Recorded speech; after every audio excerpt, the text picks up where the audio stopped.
Bonjour, bonsoir à tous et bienvenue aujourd'hui pour ce nouveau Confess vidéo. On se rapproche petit à petit de la fin. Enfin, ce Confess vidéo sort. Vous avez pu voir, j'étais un peu motivé à les faire là, c'est les derniers. Mais là, on rentre dans les Confess vidéo qui sont un peu plus chiants à raconter. Et donc, même si j'ai passé un très bon moment, il y a des trucs qui font que je suis pas motivé à les faire. Vous comprendrez qu'on en parlera. Quoi qu'il arrive, voilà, on arrive enfin, on va enfin pouvoir en parler. On va enfin pouvoir petit à petit terminer définitivement ces Confess vidéo et tourner la page. Aujourd'hui, on va parler du coup du jour 28 au jour 30, c'est-à-dire l'épisode 10. L'épisode qui précède était l'épisode des binômes, pour rappel. Aujourd'hui, du coup, un événement incroyable va se passer. Je vous motive à aller voir ce qu'on fait.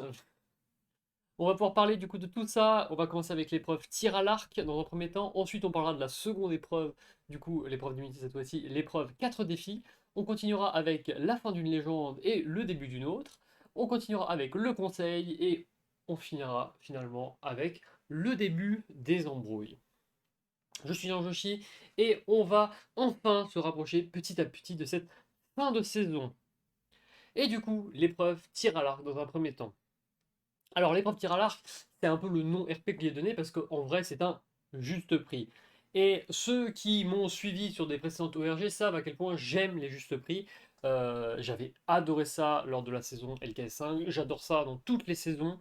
Après, voilà, je vais pas vous le cacher, les formats en solitaire, c'est peut-être les formats que je trouve où on a fait un peu trop souvent le tour en fait. C'est bien de renouveler un peu la formule, mais ça reste des épreuves efficaces, simples à faire, simples à intégrer dans une saison. Des épreuves où on n'a pas vraiment de prise de tête, on peut piéger les gens, c'est surtout ça l'important. Et surtout, c'est une épreuve où c'est pas juste du pif. Tu peux vraiment tu peux vraiment, grâce à toute ton expérience vécue, à ta culture, grâce à tout simplement tes connaissances juste sur le prix du marché ou juste si tu as des connaissances en marketing, tu peux vraiment t'en sortir. Genre, c'est pas limité au si tu fais des courses régulièrement, tu connais. Non, c'est vraiment, tu as plein de facteurs qui font que cette épreuve, tu peux la jouer et qu'elle peut être vraiment très serrée.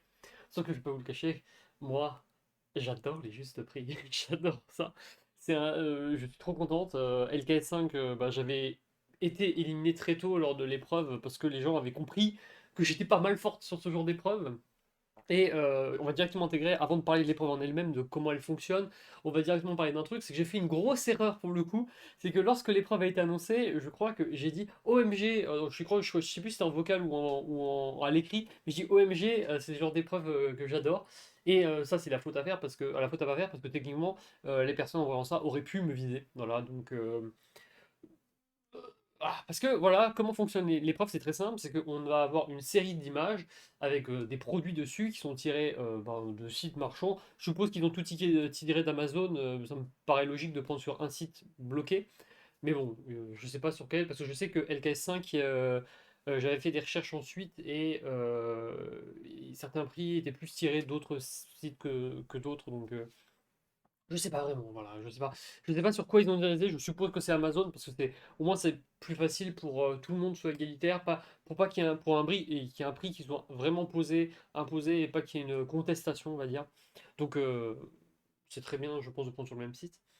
Du coup, ce qui se passe, c'est que le juste prix, comment ça se passe? C'est qu'on va avoir une série d'images, on doit simplement deviner le juste prix de ces différentes images, donc dans notre salon spam, et ensuite il y a une partie un peu plus en live, où cette fois-ci on va révéler le prix des produits individuellement, et les personnes qui sont en tête ont la possibilité d'éliminer une personne, comme au tir à l'arc, donc plus on se rapproche du centre de la cible, plus on peut avancer. Voilà. Une épreuve que alors j'ai beaucoup aimé les images choisies parce qu'il y en avait certaines qui étaient très piégeuses. Genre la petite voiture, il y avait moyen de se tomber dans le piège si on n'était pas attentif. Même la piscine qui était assez dure. Le truc de sport, si tu connais pas, etc., tu peux rapidement te faire surprendre. Genre il y a plein de trucs comme ça par-ci par-là. Je trouve qu'ils ont fait une très belle sélection d'objets. Une très très jolie sélection d'objets. Alors forcément, bah, moi j'aurais tendance à dire ND, c'est pas dans le thème de la saison. C'était pas marrant, voilà, mais pour vrai, on s'en fout. L'épreuve était bien, il n'y a rien à dire, il n'y a rien de particulier à dire. Moi, ce que j'ai beaucoup aimé par contre avec l'épreuve, et que certaines épreuves de juste prix ne font pas, c'est que des fois, les justes prix mettent un temps limite pour répondre. Et ça, je ne suis pas du tout convaincu que c'est une bonne chose à faire. Ils ne l'ont pas fait et c'est très bien parce que les épreuves de juste prix sont des épreuves d'analyse, beaucoup plus d'analyse que de culture, beaucoup plus d'analyse que de rapidité. Il faut analyser l'image, il faut voir les détails. Par exemple, ça peut paraître con, mais genre quand on voit une piscine comme ça gonflable, comme on avait eu sur l'image, la première chose qu'on se dit c'est oh, ça coûte quoi, allez, 20 balles. Mais non, parce que justement, il y a un moteur, il y a carrément des structures un peu plus complexes, et c'est en regardant l'image qu'on voit qu'il y a bah, du coup, une projection d'eau, et donc qui nécessite du coup une prise électrique, qui nécessite un moteur, et forcément, bah, ça fait monter le prix, vous voyez. Et ça, c'est, par exemple, si on avait eu que 2 minutes pour répondre, c'est des choses que beaucoup de personnes seraient passées à côté. Et c'est pour ça que j'ai tendance à beaucoup aimer quand les épreuves de type juste prix sont allongées dans le temps, parce que du coup, c'est beaucoup plus intéressant dans le côté analyse et dans le côté explication, parce que c'est ça, moi, qui m'intéresse avec le juste prix aussi. C'est le fait de pouvoir expliquer la logique derrière. Pourquoi on est arrivé à cette réflexion? Pourquoi on est arrivé à tel prix? C'est vrai, genre, pourquoi le jeu de société que j'ai juste en face de moi, qui est hors champ, il coûte telle somme d'argent en fait? Bah parce que les cartes, fallait les produire. Bon, là, c'est les cartes transparentes, donc les cartes transparentes, c'est plus dur à produire que des cartes papier. Peut-être que les formats des cartes sont différents. Pourquoi la piscine gonflable avec un moteur coûte plus cher qu'une piscine gonflable normale? C'est ça qui est intéressant, c'est que faire comprendre aux gens ben, comment s'améliorer sur ce genre d'épreuve, parce que beaucoup de personnes dans ce genre d'épreuve considèrent que c'est beaucoup de l'aléatoire, mais ce n'est pas du tout de l'aléatoire. C'est vraiment, à partir du moment où on a la culture d'analyser les prix, on peut deviner tous les prix. Mais vraiment tous les prix. Parce que euh, parce qu'en fait, à partir du moment où à partir du moment où tu as fait travailler ta mémoire, tu peux facilement, rien qu'en regardant un caddie, repérer les prix. Et moi, c'est beaucoup ce que je fais. C'est que quand j'ai des caddies, j'adore regarder, juste deviner en fait. Deviner, je vois mon caddie, je me dis, ok, il y a 3 morceaux de viande, il y a tel machin, il y a une bouteille de coca. Alors, allez, on va dire que mon caddie, il fait environ 124 euros, on va dire. Et paf, lors du paiement, 131. 7 euros près. Yes. Bon, actuellement, c'est plus dur avec la montée des prix. Donc j'ai peur que là, maintenant que les prix sont en train de monter, je commence un peu à galérer. Parce que ben, forcément, c'est en train de se casser un peu la gueule, certaines choses sont en train de monter et c'est un peu plus dur, mais là, j'en profite encore. Par exemple, là, vous voyez tout à l'heure, j'ai fait une course, je me suis pris pas grand-chose. Mon caddie, je me disais, avec la montée des prix, j'ai peut-être un truc à 85 balles, 86, et au final, mon caddie, il était à quoi? Il était à 62 euros, j'étais en mode, mais quoi. Genre, il y a des trucs qui montent, d'autres trucs qui montent pas, c'est un peu incompréhensible, donc un peu dur, mais voilà, avec de l'entraînement, on peut rapidement reprendre. Et moi, je vais reprendre mon entraînement clairement parce que là, j'ai un peu perdu du niveau forcément avec tout ça, avec la crise économique, on va dire. Bon, bref, une épreuve que j'aime beaucoup. Alors, il faut savoir qu'il y avait une deuxième partie. Si on arrivait en finale, on avait une espèce de. Enfin, en gros, on devait éliminer des gens jusqu'à qu'il reste plus que deux. Je crois oui, que c'est ça, deux personnes. Et là, ces deux personnes s'affrontaient sur une ultime épreuve qu'on reviendra un peu après. Parce que là, pour le coup, j'ai des choses à dire. Du coup, moi, ma stratégie, c'était très simple. C'était, dans un premier temps, et si j'étais sélectionné, c'était éliminer je sais plus qui avait été cité durant l'épreuve. Ah, mon Pacôme! Ah, il vient de dire bonjour. En gros, parmi les images qui ont été affichées, il y a un moment, il y a ce fameux objet sportif qui sort. Ah, pas que mon Pacôme! Vas-y, plains-toi à la caméra! Non? Il y avait un objet un peu sportif et je sais plus quel host a dit oh ça c'est pour tel joueur. Alors j'ai utilisé cette information parce que j'avais et je me suis dit ok là il faut que j'élimine cette personne parce qu'elle peut potentiellement prendre le point sur l'objet là sachant qu'il est au tout début et j'avais peur de me faire éliminer donc j'ai carrément tout de suite visé cette personne car j'ai gagné le premier j'ai trouvé le premier prix le plus proche. Ensuite ça a été très facile, j'ai manipulé mais genre je suis trop content de mon aventure, de cette épreuve, parce que j'avais des tensions avec Lucas, on en avait un peu parlé, et bah, durant l'épisode précédent, et en fait j'ai utilisé ça en mode Lucas, j'ai pas envie de t'éliminer, j'ai envie d'enterrer la hache de guerre, ce qui était vrai, j'avais envie d'enterrer la hache de guerre. Et du coup j'ai utilisé ça pour un peu renforcer nos liens, et ça a payé, puisque quand Lucas a récupéré un des prix, a trouvé un des prix plus proches, et ben finalement il m'a pas visé. Et même chose avec Blue Eye, comme on est très proches l'une de l'autre, à ce moment-là, elle a décidé de ne pas m'éliminer. Et c'était parfait parce que ensuite, suite à ces deux prix-là, que je n'ai pas récupéré. J'ai réussi à gagner tout le reste et, euh, et voilà, j'ai gagné. Alors que normalement, là sur le papier, il fallait m'éliminer. C'était l'obligation parce que c'était mon épreuve, je l'avais annoncé et c'est validé, c'était mon épreuve. Genre j'ai fini vraiment les doigts dans le nez, c'était trop content. Je suis pas tombé dans le piège de la petite voiture, je suis pas tombé dans le piège de la. Comment ça s'appelle je sais plus, merde, du groupe électrogène qu'on avait, je crois, déjà eu d'ailleurs en ILKS 5. Donc voilà, c'était d'une facilité déconcertante, ce petit juste prix auquel je prends toujours plaisir à participer. Oui, mon bébé, t'as besoin de caresses. Je finis ma petite vidéo.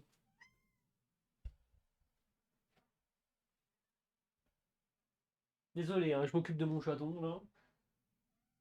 Oh, mon bébé, vas-y. Du coup, arrive la finale, je me retrouve face à Blue Eye, puisque finalement j'élimine Lucas, parce que déjà, j'ai pas forcément envie de laisser un potentiel avantage, puisqu'on est toujours à l'épreuve de confort, je le rappelle.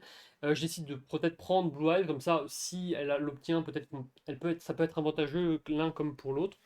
Alors que si c'est Lucas, je suis pas sûr que ça pourrait être avantageux pour moi. Et au final, la dernière épreuve est un peu bancal. En gros, ce qui se passe, c'est on a un chiffre à deviner et on doit le donner. Et la personne qui est la plus proche, il y a 3 rounds. Et à chaque round, on annonce qui est la plus proche. Et la personne qui gagne est celle qui est la plus proche au dernier round. Je ne suis pas convaincu par cette épreuve parce que je vois pas trop le rapport avec le juste prix. Le juste prix, pour le coup, la première partie, c'était vraiment. Bon, par contre, Paco, je suis désolé de t'embêter. Voilà, je t'aime beaucoup, mon bébé.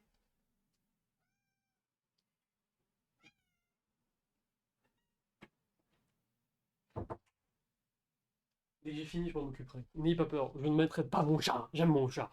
Et c'est juste là, faut que je finisse. Pour une fois que je suis motivé à faire le combat, ça va m'embêter. En fait, là où toute la première partie était vraiment skill-led, où tu avais de la culture haute, là, le reste c'était vraiment du pur random, parce qu'il fallait se rapprocher au plus possible du chiffre. Je ne suis pas du tout convaincu par ça, parce que déjà en 3 rounds, t'as pas beaucoup d'informations. Genre, par exemple, si t'es au-dessus, est-ce que ça veut dire, si t'es plus proche, est-ce que ça veut dire que la personne, parce que à partir du moment où t'es considéré comme la plus proche, est-ce que tu prends l'effort de tenter de te rapprocher au risque de t'éloigner, ou est-ce que tu restes sur ton même nombre au risque que la personne te dépasse? Genre, j'ai trouvé ça ultra random comparé à la première partie. Alors, je sais que la question par rapport au nombre d'habitants avait été demandée en début de saison, donc je savais approximativement où c'était dans les zones. Dans le premier round, j'étais éloigné, c'était Blue Eye qui était la plus proche. Dans le deuxième round, c'était moi qui étais la plus proche et j'ai tenté de m'avancer un petit peu, mais j'avais peur de m'éloigner. J'ai quand même tenté parce que pour le jeu, on va dire pour le beau jeu, et au final, j'ai quand même réussi à gagner. Je suis pas convaincu, parce qu'en fait, il y avait un moyen très simple de faire une bonne finale en rapport avec le juste prix. C'est tout simplement la première personne qui devine le nombre qu'on doit deviner. Donc là, entre autres, la population à Madagascar, le minimum de coups possible à un show plus haut, au moins haut. Par exemple, moi je dis 87 000, 87 millions. euh, Sébastien dit plus haut, du coup 88 millions plus bas, et ainsi de suite. Et en fait, la personne qui fait le plus rapidement, donc par exemple là, vous voyez, j'ai fait plus haut, plus bas, donc ça fait déjà 2 coups, et l'objectif c'est de trouver le chiffre le plus proche, le moins de coups possible, et la personne gagne. Et ça aurait été une très belle conclusion pour une épreuve juste prix, parce que pour le coup, ça, c'est du skill pur. Il y a une part de random, mais c'est beaucoup plus skilled que juste on devine au hasard et on essaie de se rapprocher le plus. Voilà, donc voilà, je suis pas convaincu par cette finale. Quoi, c'est compliqué de faire une finale sur un juste prix parce que ben voilà, ça reste random, mais bon, ça reste bien. En vrai, une bonne finale, ça aurait été un caddie à deviner, tout simplement. Donc Sébastien aurait fait ses courses, il aurait pris en photo son caddie et il aurait dit, alors, ça coûte combien mon caddie? Ça, c'est vraiment dur. Ah, ça, c'est vraiment dur, genre, à deviner.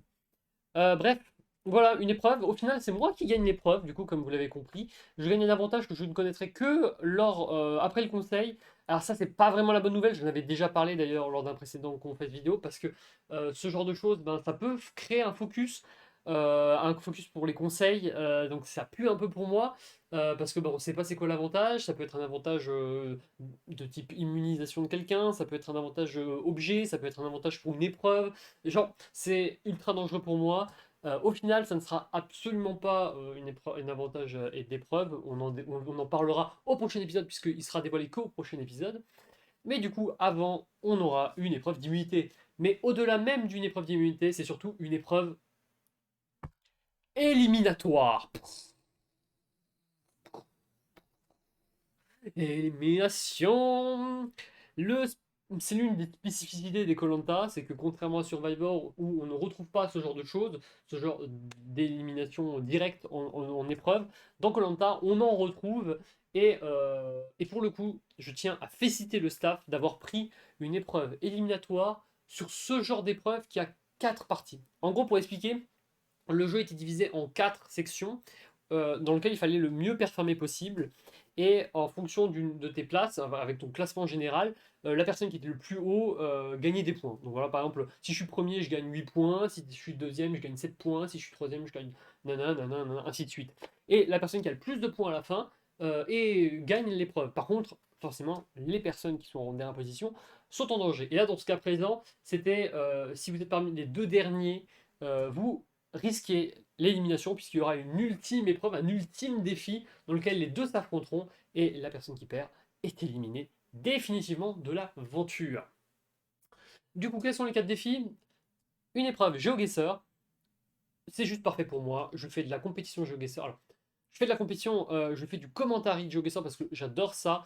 J'ai quasiment tout appris avec Antoine Daniel. Donc moi, je ne suis pas non plus la plus grande joueuse au monde de GeoGuessr. Mais ce qui est clair et net, c'est que je trouve pas que je suis mauvaise. Genre, je suis parti du haut panier, on va dire. Genre, je suis pas, genre, je suis moyen haut, vous voyez. Donc je suis plutôt contente de voir cette épreuve parce que c'est assez dur quand on connaît pas le GeoGuessr. Surtout que là, c'est une map monde et tout, donc il y a moyen de se tromper ou autre. Donc GeoGuessr, bonne nouvelle pour moi. À Wikipédia Speedrun, très mauvaise nouvelle pour moi parce que je suis vraiment pas bonne à ça. Et surtout, ça m'intéresse pas. C'est le genre d'épreuve où c'est pas intéressant d'avoir de la culture de speedrun de Wikipédia. Mais il est clair et net qu'un jour ou l'autre, il faudra que je m'entraîne parce que c'est des épreuves qui reviennent régulièrement en ORG. Et va falloir que j'apprenne à faire plus souvent du Wikipédia Speedrun parce que le niveau est très élevé en ORG. Et si je veux pas un jour me faire surprendre par ça, il va falloir que je m'entraîne. Ensuite, on avait je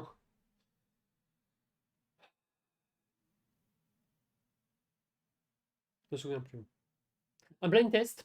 Il y avait un blind test, il me semble. Oui, c'est ça, je crois, il me semble. Un blind test. Et pour finir, de la culture générale. Avec des questions vraiment sur de tout type. Voilà, c'était. Et le blind test aussi, c'était plus de la musique connue. Voilà. Et donc là, culture G, ça va, j'ai pas mauvais niveau, quoi. J'ai des connaissances. Je me considère pas comme quelqu'un d'inculte, quoi. Voilà, donc ça dépend des questions, mais il y a moyen que je trouve certains petits trucs par-ci par-là. Et le blind test, par contre, je me trouve pas très forte à ça. Donc voilà. Sur le papier, quand je vois l'épreuve, je me dis, ok, normalement ça devrait passer, mais ça reste une épreuve éliminatoire, ça reste une épreuve où on est stressé et je peux clairement faire un choke et me venir à être éliminé. Donc je préfère rester concentré. Euh, épreuve GeoGuessr, je gagne, enfin non je gagne pas, je suis 9e, enfin deuxième du coup, donc j'ai 9 points je crois. Euh, la culture générale, je fais un très bon score, je sais plus c'est quoi mon score, mais j'ai fait un pas mal bon score, j'étais plutôt contente, surtout que j'avais tombé sur des bonnes questions. Il y a peut-être une ou deux questions où je suis un peu déçu, genre par exemple l'objet qu'il faut trouver dans le film Ready Player One, et j'ai dit œuf. Alors qu'en vrai, eh ben, je savais que c'était Easter egg, mais j'ai pas pensé à dire Easter egg ou œuf de Pâques. J'ai juste dit œuf parce que ça me venait comme ça. Et j'ai gagné, du coup, j'ai perdu 0,5 points sur ça. C'est un peu dommage parce que c'est des points bêtes et surtout que c'est très serré les épreuves culture G. Parce que comme il y a des questions qui sont, ça touche un peu de tout. Il suffit de rater une petite question un peu trop simple et on perd facilement des points. Bref, ça ne joue à pas grand chose sur la plupart. Blind Test, j'ai fait une plutôt pas mal premièrement. J'étais plutôt contente de moi. J'ai galéré parce que il y avait beaucoup de chansons où il fallait deviner les paroles. Genre, quand on écoutait les paroles, on pouvait trouver les titres. Mais moi, je suis vraiment pas bonne pour ça. Et j'ai quand même trouvé quelques trucs. Je suis quand même très contente de moi sur l'épreuve. J'ai pas fini dans les dernières, alors que c'était peut-être une des épreuves où je pouvais potentiellement foirer mon coup. Là, je trouve que je m'en suis plutôt bien sorti. Voilà. Et par contre, le Wikipédia Speedrun, c'était une catastrophe. J'ai fini avant-dernière. Donc c'est un peu la peur. Mais au final, je finis, à ma grande surprise, en deuxième position de cette épreuve.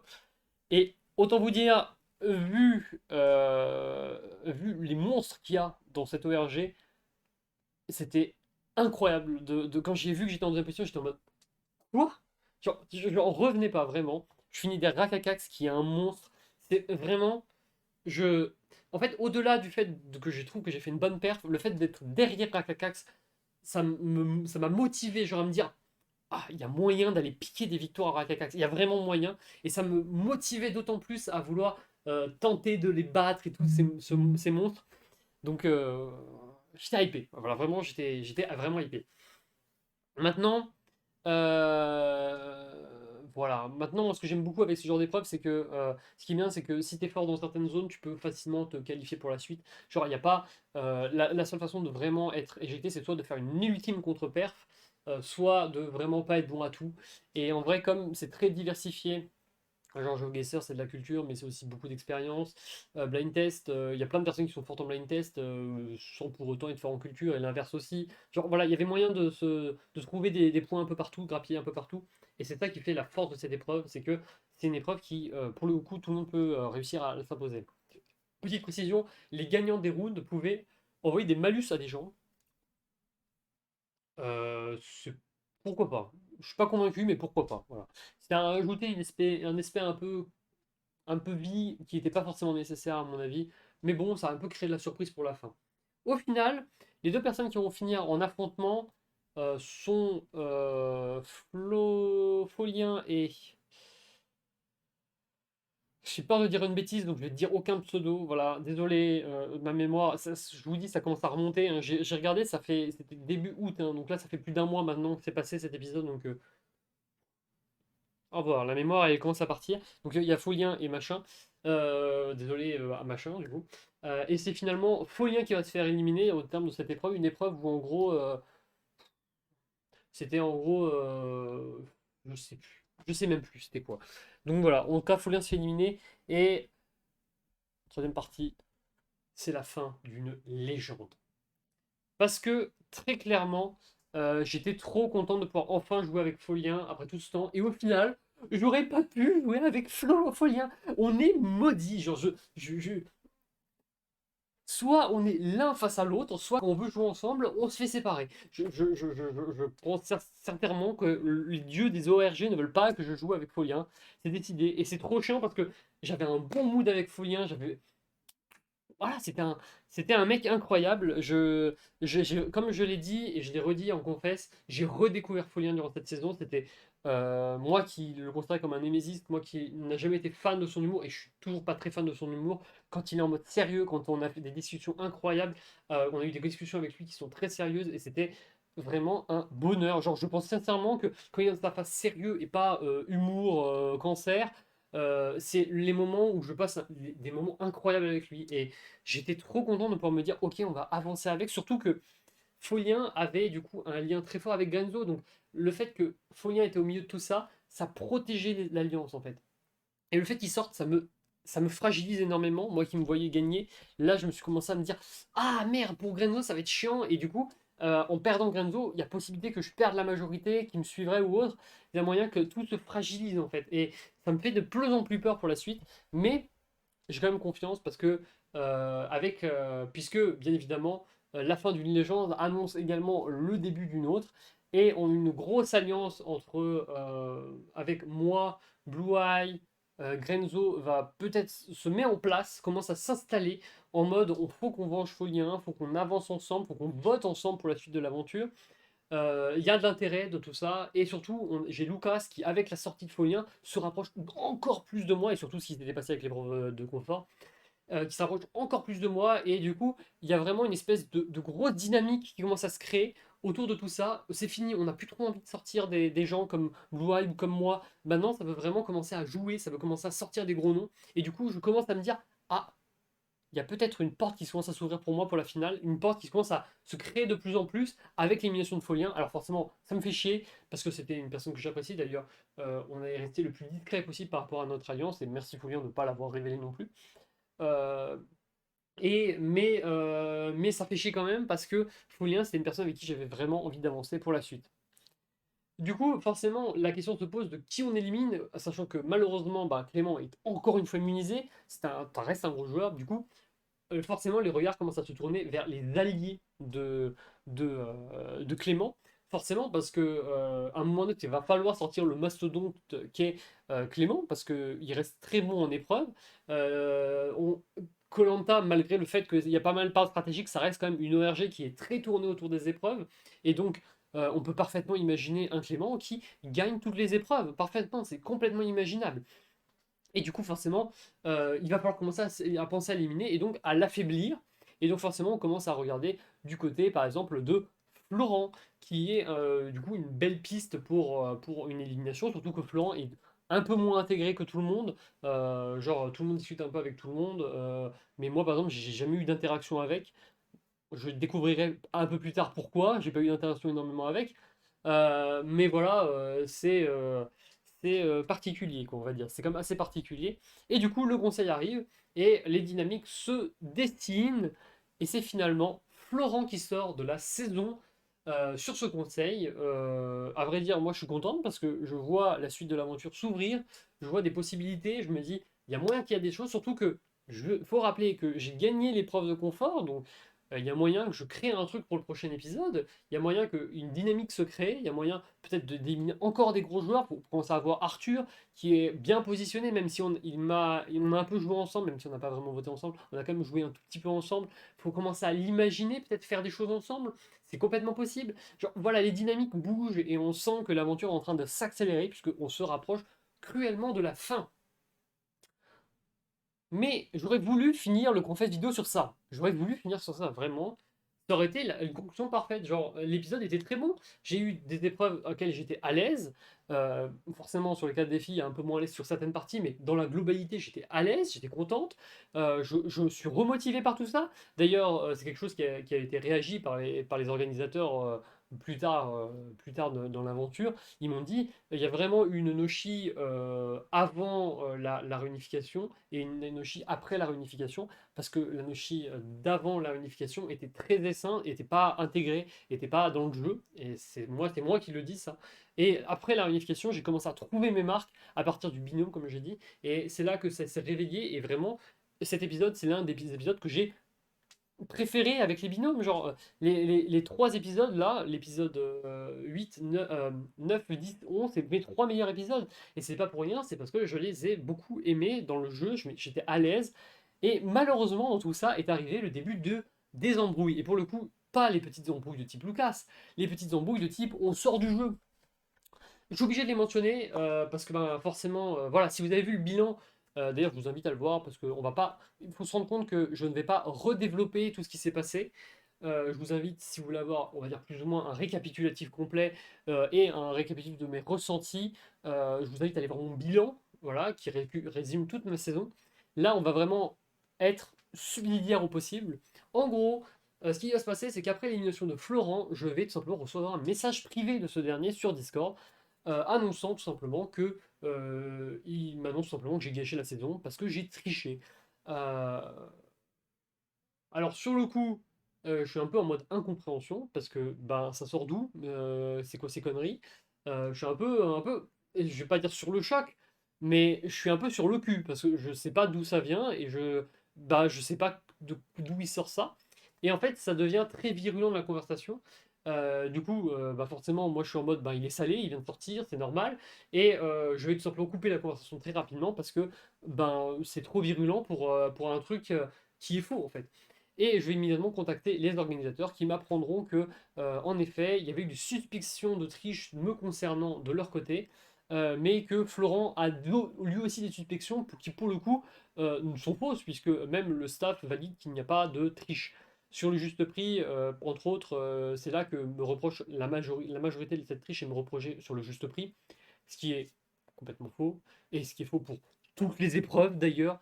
Et bien évidemment, après, il va pousser, genre il va me dire, oui, t'as triché sur la dégustation de l'épisode précédent, t'as triché aussi peut-être durant les 4 défis, t'as triché peut-être dans d'autres épreuves, bref, t'as triché sur la saison.